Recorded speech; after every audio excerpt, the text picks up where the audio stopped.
Friends, welcome back to Value Vintage Cards. I want to talk a little bit today about one of my most recent pickups. It's a huge one for my collection. It's one I just shared on the live. I jumped on with Jason the other night and from Everyday Card Collector and chatted a little bit. So I did share it there, but I wanted to kind of revisit and discuss that a little bit further. Um, One of the comments, actually, Greg made it and was talking about the idea that there's different backs to this set. And with pre-war, that's one of the most interesting aspects to all of it. When you dive in and you get into the kind of nuances and really study the issues, there's some interesting variations. There's tobacco cards, there's caramel cards, there's hand cuts, there's publication issues, different ways of cards being distributed. But even most of those are actually kind of misnomers and have variations or exceptions to that rule. So I just wanted to kind of start off the idea with one we're really familiar with is like T206. So with the T206 set, I'm not going to focus on the fronts. Normally you focus on the fronts, but you end up with a Piedmont as a very common T206 back, or you can have something like that.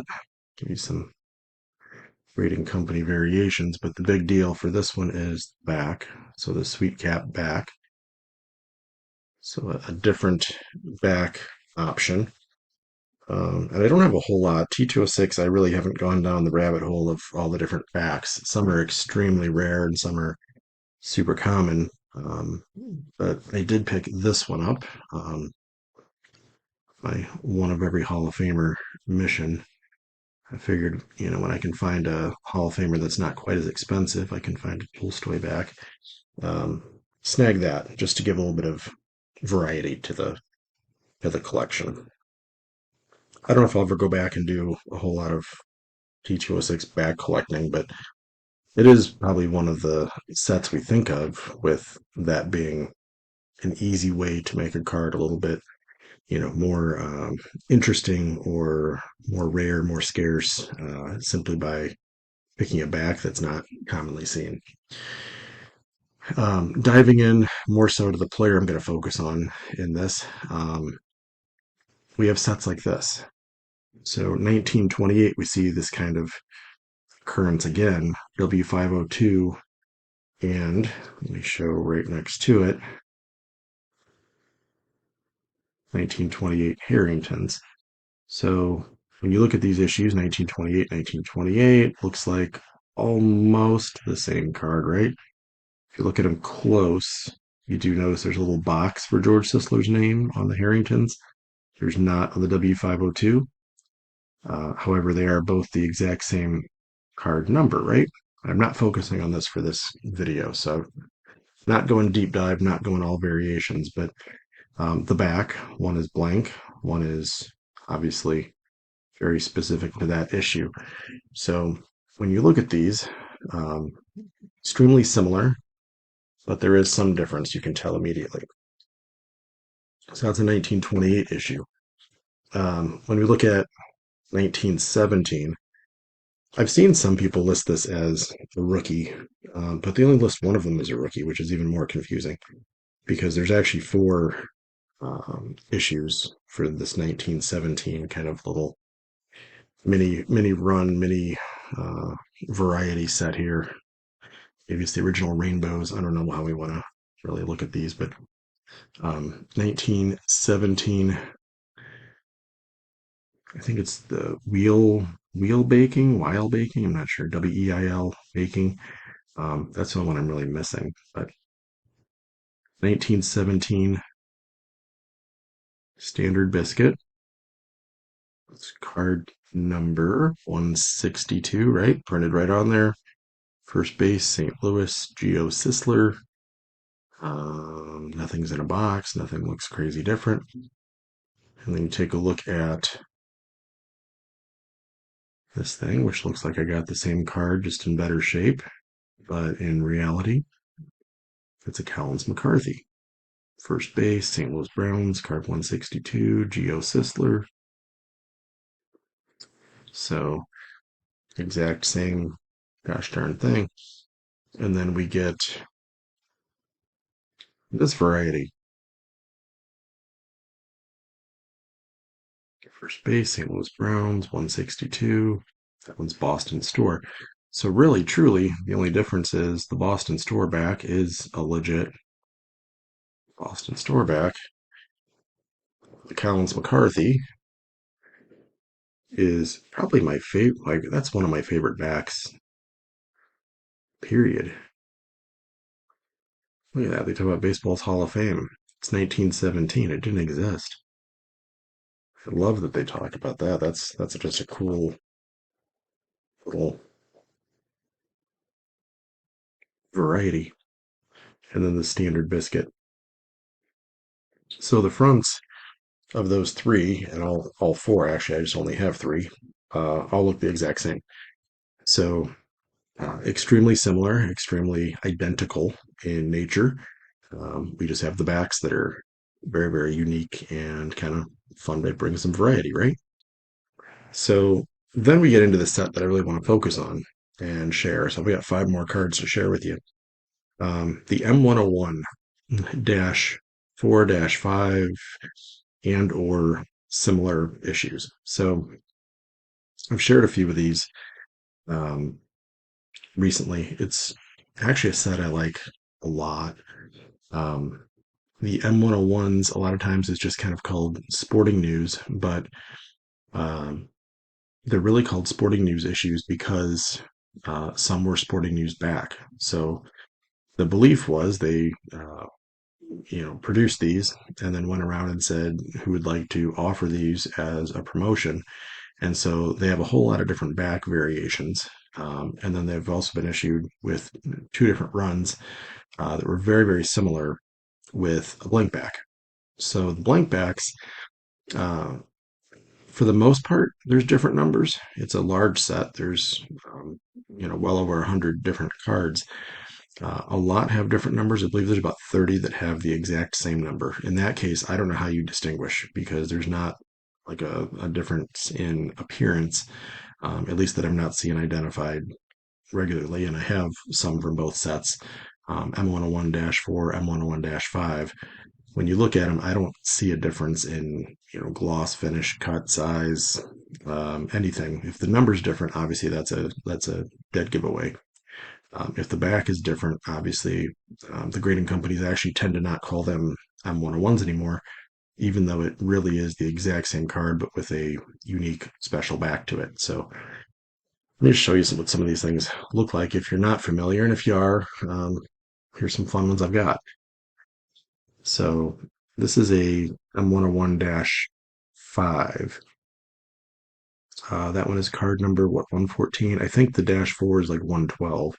So with the number being prominently printed right under their name, so it's John McGraw, manager, New York Giants. Um, that's a really high grade version. You do find these in actually pretty good shape often. So for as old as they are, um, you can get a really nice condition version without it being super premium. It's not like a T206 where a 5 or a 6 or an 8 is going to go for, thousands and thousands of dollars. They go for more, but the populations tend to be pretty balanced across all conditions and definitely available in higher end. So, I mean, this is an 8 OC. And, but, with my collection, I'm not putting, like, this isn't one of my higher dollar value cards. It's not cheap. It's still a 110-year-old card, but, um, it's just a nice, clean John McGraw. I love the images. That's really what made me pick that up. So, forget the grade, forget the everything. When you just get into the image of what they show, that's fantastic.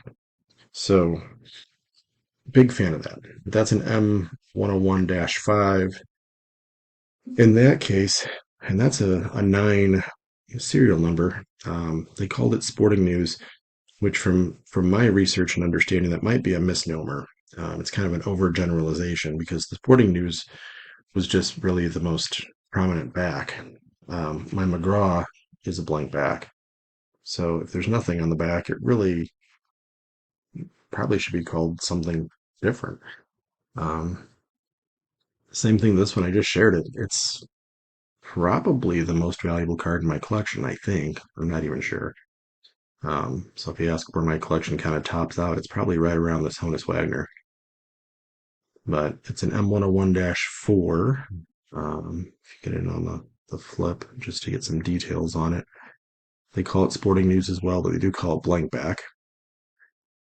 So 182. I believe the dash 5 is 184. So they do tend to be numbered close. It's not like one's 182 and one's 7. So if you're looking at the set list and population, it's going to be pretty similar. But again, some people call that the golf swing. It's a cool image. I don't know. I imagine he's probably hitting grounders, getting somebody warmed up or something, just stretching out, because it does look like he's in kind of a weird swing pose. But again, great image. You know, when you get into like Honus Wagner stuff and you want to see what he really looks like, it's great to have a card. You can actually see that. And again, you know, it's a 4. That's a pretty decent grade. Populations of these, even the Babe Ruth, which is a Babe Ruth rookie, I believe there's maybe 80 graded. It'd be hard to believe people would have a Babe Ruth, you know, a 6-figure card and not have it authenticated and slabbed up and things, because that is when you'll find a lot of reprints. And um, I'm sure that's one that you'd kind of look at and say, I want to have that third party sign off and a little bit of liability, maybe even if you're going to sell it ever, or just to have it protected and have an easy way to value it with an insurance company, because that's immediately an enormous card. So a couple varieties there. So that's your M101-4, your M101-5, both blank backs. I actually don't think I have a Sporting News back, which is interesting because it's called the Sporting News set. But one of the variations I've seen print, um, for most of these players, you'll see 4 or 5 different variations that seem common. One article actually said there could be up to 20 different backs, which just means they found 20 different, you know, sponsors to issues. That doesn't mean every single player's there, and it's a unique set too because it's not just baseball. So you get into other sports and other potential cards to collect. I haven't even counted how many are baseball players just yet, but it's a pretty solid run. There is a Ty Cobb, there's a Nap Lajoie, there's some other really good uh, elite Hall of Famers in the set, but there's a Mordecai Brown, and again he's got an M101-4, M101-5. This one's labeled as famous in bar. Again, another great pose. You know, if you really get in depth on the image of his hand and everything there, I just absolutely love stadium in the background, all the things. I always say the shoes. Like I'm always just fascinated with that. But that one, instead of being a blank back, and this is where they say it's a little bit of a misnomer because the M's should mean it's like a publication issue. So like Sporting News makes sense. But in this case, it's a boys' clothing store in St. Louis. So, I mean, talk about tough. You're talking about little regional like clothing issue offerings. So that's the Mordecai. And then the last one. So again, that one, that's going to look the same. You're going to have, you know, if there really is 20 different backs, you're going to have Mordecai Brown with 20 different backs. You're going to have an M101-4 and M101-5 that might be a different, might be the same number. So when we talk about like, you know, things to analyze and things to really have to do your homework before you jump in on that set. Um, but they're all going to look essentially the same. Same size, same finish, same um, just everything. You know, image labeling, picture, Chicago Cubs, all that stuff's gonna be the same. And then you get into the one that I've added. So I've had this one for a little bit. This would be your George Sisler rookie. First B, card number 164, St. Louis Browns. This one is, again, it's labeled as sporting news, but this one is, and this one, especially the older ones, you get the variation of it's just not labeled. So it's a blank back. They don't specify blank back or sporting news back or anything like that with some of these older flips. So you really don't know how many are out there with different backs. If you're a variation collector, this leaves a little bit of uh, curiosity to have to dig into and try and research. But image is super cool. It's a one grade. It's got some defects and issues, but it's super presentable. The image is fantastic. Obviously, a player I collect, probably the number one player I collect, just because of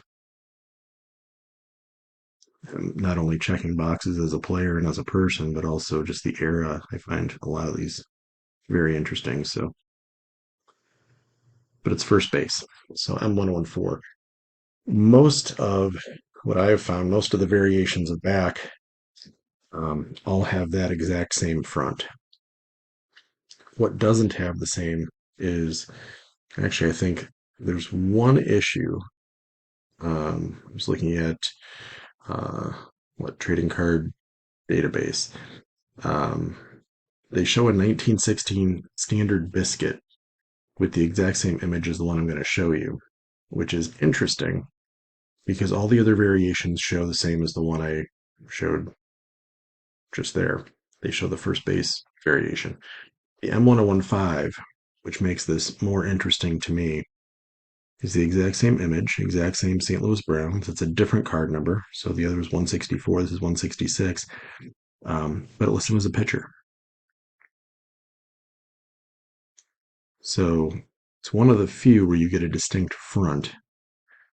Um, I shared the other night and I said there's 17 of these graded between PSA and SGC, which makes it pretty tough. There's like 12 at PSA and 5 at SGC. And the idea is, but what about all the different backs? True, but they don't have this front. So unlike Mordecai Brown, where I end up with a clothing store back, and you can get the M101-4, the M101-5, and any one of the other backs, they're all going to look the exact same. This one, and again, that's why I think it's the only issue. Um, the only like image and series, if you will, if you get a little more lenient with the series issue, where it lists him as a pitcher. So I've got a Babe Ruth card listing him as a pitcher. I wanted a Sisler card listing him as a pitcher. So for me, that was a big deal. When I saw that, I'm like, I need to jump. That needs to be in the collection. I was kind of joking. I texted a couple of friends when I picked that up and I said, am I done? Like, did I just win? Did I like win collecting? Because for me, that's been on the list for well over a year. Um, and that's a daily check, literally. When you have a card that you wake up and start your day. For a lot of you, it's grab a cup of coffee or go for a walk or get your treadmill time in or whatever it is your morning routine consists of. Um, for me, somewhere in the mix of those things that I do first thing, before I check emails, I check and see if there's a M101-5 George Sisler available. And it took a while to find one, but finally found. And fortunately, I think I've seen maybe one other ever offered, and it was like 3 times what it should have been. So it's a little discouraging that you finally find it, but it's literally insane. So this one was, not cheap, but not Honus Wagner money either, and nice condition. With a 4, interesting thing when you get into these too, like I said, a lot of them are in good shape. A 4 is one of the lower condition ones. I think there's a 2, maybe there's an A or a 1 or something. I didn't scan the entire list, but there's a lot of 5, 6, 7, 8s, things like that, where they do get it to be 5 figures and a little bit outside the realm of what I would want to put into a card, or at least this card. So I was really happy to find not only a good value, but a good issue, good grade, good fair price, and got it. So for me, that's a big deal. Um, love the set. Actually diving a lot harder into that set. That's become one of my bigger interests. So I'll be hopefully adding M101-4s and 5s, maybe at Strongsville, maybe, at the National, just watching auctions and seeing what's out there. But really cool set and always fun to pick up a player you focus on. Always fun to add to the sets and get some variety within the collection. So how about you all? You guys collecting M101s or sporting news or different backs, or is there a different set that you've kind of caught on to and enjoyed the backs and variety too? Please share. I always enjoy hearing what's catching your eye at the moment. So appreciate you all. I'll continue sharing as I learn more, and always feel free to educate me. I always enjoy comments that are building some value and giving me some more resources to learn. So thank you all. See you on the next one.